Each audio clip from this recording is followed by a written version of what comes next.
first assignment was at Fort Bliss, Texas, and that's where we formed the unit that I joined, and I stayed with that unit till the end of the war.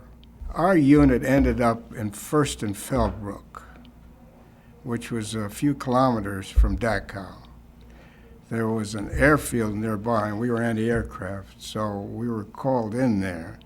And when the war ended, that's where we were, in this town of First and Fellbrook.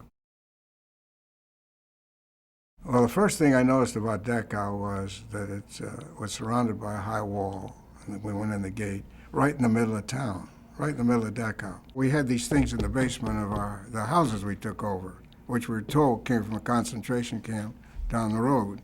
There were shoes in one, clothes in another, gold in another. The AMG, that's the American military government, sent word to us, don't go in the basement, that there probably things are booby-trapped.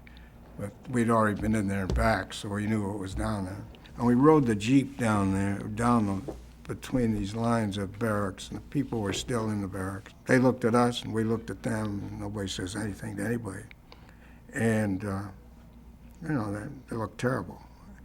And then we went over to the crematorium. This Lithuanian fellow took us to the crematorium, and we went in the crematorium. And then I remember behind the barracks and the crematorium were the cars, the cattle cars. There was some on a track, but there was a track in Dachau behind Dachau itself, this area we were in. There were still those boxcars down there. I remember that. And then somehow we got with these fellows that took us over and showed us the graves that they had to dig and so on. I've been trying to think all this time why I actually went to Dachau, because I knew nothing about concentration camps. I knew nothing about it, having been over there that long. And something must have triggered it because of that stuff we found in the basement. Had you heard the rumors about what was happening to the Jews in Europe? No. You hadn't heard anything? No. Not a thing. Not a thing. At that very time, I was affected, but not as deeply affected as I was after I got home and got involved in things, found out the whole story.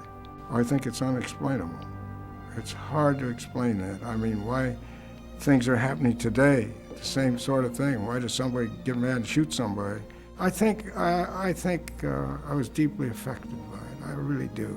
And thought about that could have happened to us. I thought of my children. See, when we came back, and I had children, the boxcars and what I saw, I thought, you know, this could have happened to us, you know.